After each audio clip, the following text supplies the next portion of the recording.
Welcome back to Crepes Tea House. This is Big Talk with Little Joe. Our first guest, he actually works for the Haymond law firm. He's a marketing director, and he's also a photographer. Please welcome Dexter Balyeat. Thanks for coming on the show, Dexter. My pleasure. Thank you for having us. So Dexter, you work with the Haymond law firm, right? You're the director of marketing? Yes, I am. Okay, and how did you get into that? It's kind of, I was in college at the time. Uh-huh. I was studying economics at Trinity College in Hartford, and a friend of mine was the marketing director. Right. And she was having trouble getting somebody to go set up at the promotional shows. And I says, hey, you're having trouble? I'll do it. And I started just setting up the shows, and then the next thing you know, she got a promotion and got moved to the Philadelphia office at the time. And they asked me if I would take over, and the rest is history. Now, how hectic is it working in a law firm? Because, I know when I went to college, a lot of people, it's really hectic. It's always busy, a lot of stress. How is it working with, and he's a pretty big lawyer around here, Yeah, so how... He is one of the biggest law firms on the East Coast. Yeah. We have 14 attorneys in 4 different offices. That work underneath him. Work underneath John, yes. And everything is deadline oriented, whether it be statutes of limitations. Mine does. I don't work anything with the legal field other than advertising it. My only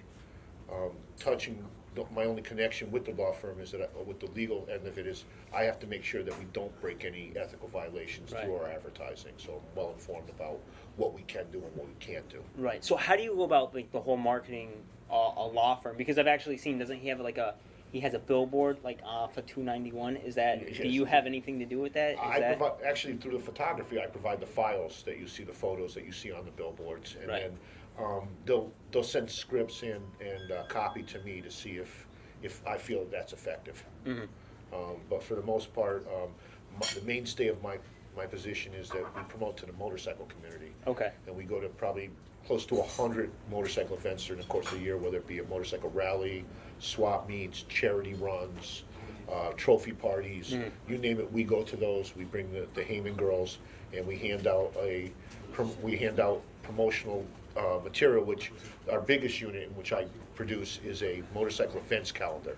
Okay. It's a list of probably 600 motorcycle events that happen from Philadelphia to Maine. Now, for the audience, who are the Haymond girls? Are they on the calendar? Is this like a Haymond girls calendar? No. The calendar is a list of motorcycle events. Oh, it's basically like okay. a booklet. But we found still that if you have a couple of pretty attractive women at the booth handing this out, that people are more likely to come over. They don't want to see me. Oh, right, definitely, yeah. They want to see a couple of pretty girls come over, and then they're more accepting of taking our material. They don't have Haymond guys. It's just we get a suggestion for that every year, but right, because maybe I'd be interested in that because I like wearing. I'll give you my card. Thanks, I appreciate that. So now, how'd you get into the whole marketing aspect of it? Like I said, I started with setting up, but if you look at marketing today, marketing has become less of an expense. You always hear about the marketing expense, write it off for marketing, and it's really become more an investment. Mm-hmm. And so you're looking for returns on investment to your marketing dollar.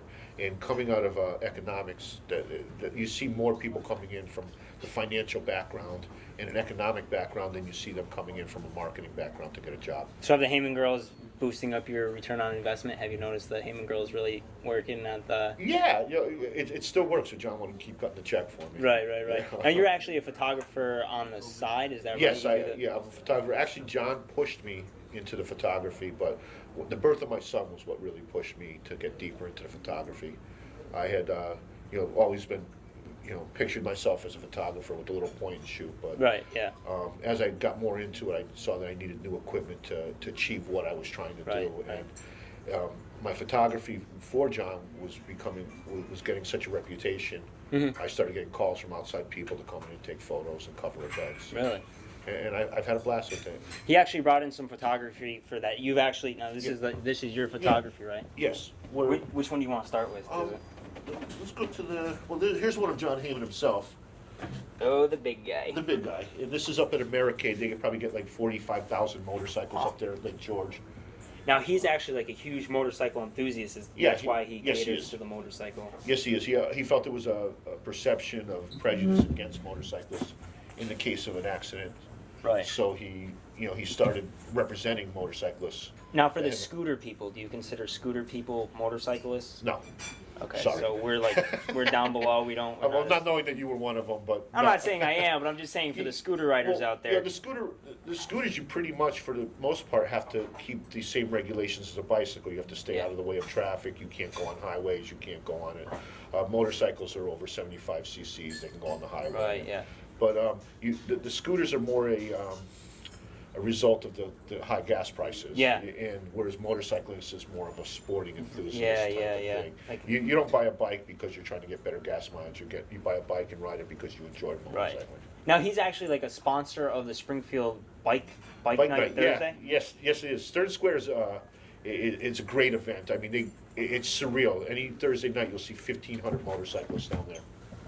Now, do you do all your pictures through the Haymond? Because it says the Haymond lot. Do you all do all your pictures? Well, these we use as decorations around the booth. When we go, I'll hang these up. You can even see the grommets up top where I hang them. And these are just shots that add a little ambiance with the motorcyclists, add a little motorcycle ambiance to the booth. So you just take the picture like right next to the. No, I take these pictures all over. I'll go all throughout the events. I even go to events that we're not involved in to take pictures.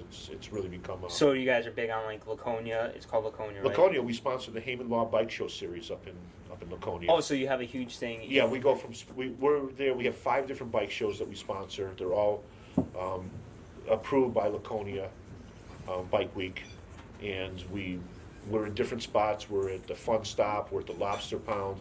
If it's an important place at Laconia, we probably have a bike show that we sponsor there. Now you have a bike, right? Yes. What kind of bike do you? I have a '76 Shovelhead, and it's more of a company bike. It's something that we bought together because the firm started in 1976. Right. And a Shovelhead is just a really nice. Do you know what a 49 panhead is? Yes, I do. Okay, I only know that because I saw X-Men. So like I've never. Well, anything you hear Shovelhead, panhead, it has to do with the shape of the head on the motor. So I'm guessing the head of a shovel and the head of a pan. Yeah, you can see the actual shovel head, the shovel shape in the top of the God, I'm smart. of the head. And this right here, that's a Sportster. That shot's actually from Laconia. So this is from Laconia? Yeah, this one behind there's from Dream Ride, which is a ride that they have every year that has raised over $1 million for Special Olympics.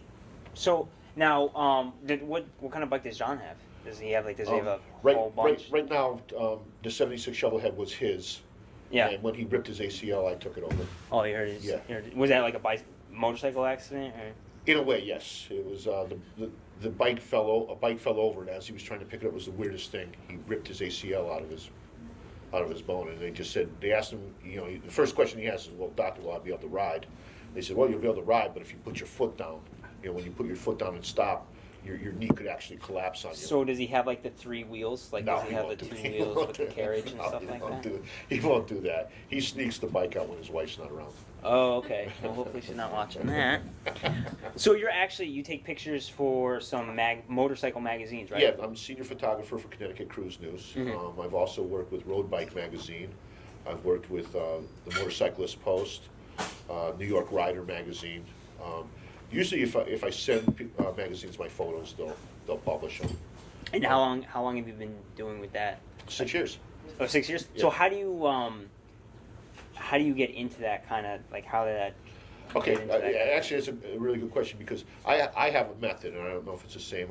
I walk through the crowd first. I walk through the whole event first without my camera, and I'm just looking around and I see shots. Then I'll go through the crowd again with a wide-angle lens.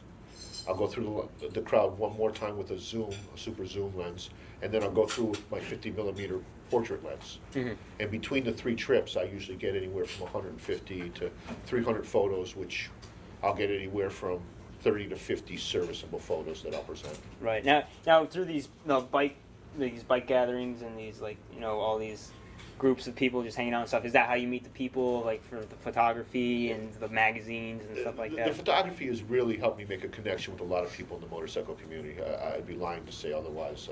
And I've gained quite a reputation as a photographer. And a lot of people now will invite the Haymond Law Firm out to their event, hoping that I'll come out and take pictures of the event with them, and then I usually, especially if it's a charity, I'll provide my photos in a signed release so they can use it to promote their event. Now, the Haymond law firm, it does with like civil. Well, what exactly kind Okay, of? it's a personal injury law firm. Right. We handle motorcycle accidents, automobile accidents, slip and falls, dog bites. Anytime that you've been injured by somebody else through no fault of your own, that's usually. So most of the motorcyclists, they're pretty cleose with John Haymond, because as soon as they get in an accident, he knows all about it. He tore his ACL. They basically go to him. Yeah, we have a lot of experience. He has 30 years experience dealing with the motorcycle and the perceptions that exist, because one of the things I can tell you right off the top is that motorcycles always appear to be going faster than they are. And it's a physics thing because they have a shorter axle length than a car. So even if they're going 30 miles an hour, it seems like they're covering more ground. So a scooter actually looks faster than it's actually going. Yes. So does he cover like scooter accidents? If you're in an accident because of somebody else's fault, there's not anything he wouldn't, He would definitely consider the case. So you actually do photography, and you're like basically a conquistador. You went to, you went to? Oh, I've been across Mexico, Guatemala, and Honduras. Now, how did that go? Because you said you did like your own tour, and you. Okay. Yes. And I think I mentioned before, I buy a plane ticket and a Lonely Planet Traveler guidebook. And I do speak Spanish fluently, which helps a lot. ¿Cómo estás? Yeah, me too. Yo no sé. And what I did was I landed in Cancun, and then you just basically, the book is like cheating for the test. The answers are in there. It'll tell you all the hotels in any given town or city. It'll tell you what to see, what's good. It'll even recommend restaurants from you're down to your last peso to, money's no object. Okay, now, they always say Cancun's a great spot to party. Is that true? Yes. It is. Yes, but it's like Florida with bad water. Florida with bad water? Yeah. Wait, to drink or to swim in? To drink. The real Cancun is not the real Mexico. You'd be much better off to go, the 300 kilometers east to Merida, or west to Merida, and you'll see more. Even if you go to Cancun, just go a little further south to Playa del Carmen, and that's more of a Mexican village than it. How are the drug cartels? Because I know there's like a lot of drug problems. Did you Yes. get involved in that at Absolutely all? not. Did you stay away from that? Like, how are they towards Americans? And Okay, stuff like that? here's the thing with Mexico's economy. 1/3 of their economy is tourism. Really? So they really are remiss to ruin that. For example, I went into Chiapas during the Zapatista revolt. I have no idea what that is. Okay, in 1994, the Zapatistas set up a revolt against the Mexican government over agrarian reform. And I actually got to meet Su Comandante Marcos, who was the leader of the revolt down there. But they moved out of San Cristobal to the Casas, their headquarters, because it was such a tourist industry, and they didn't want to stop that cash flow from coming into the city. Right. So is Cancun like a good spot for like college kids and stuff like that? I mean, is it? Yes. Is it? It's filled with college kids. If you're looking for other college kids and you want to drink, Yeah. that's yes. Now, is it really Americanized? So, because like I don't speak Spanish much. Yeah. Un momento. Un poquito. Un poquito. I was gonna say un momento, but that's how bad it is. You spoke it for a minute. Right. And so when you're speaking English and stuff, is it okay? In the big towns, in the tourist spots, yes, you'll have no problem speaking English. Do they wear sombreros and the cha-chas and stuff like that? Yeah, that's more of an American conception. Oh, so that's the stereotype. Yeah, I don't really see. You don't see too much of that once you get off. You'll see the guy at the airport though. They'll put on a little show for the tourists. Yeah. Now you were saying before earlier that your son got you into the photography. Yeah. How'd that transpire? Well, when my son was born, I started taking pictures of him, and I just wasn't happy with what I was coming out and. It's your son. You should be happy. And I was looking at. I wasn't happy with how the photos. Right.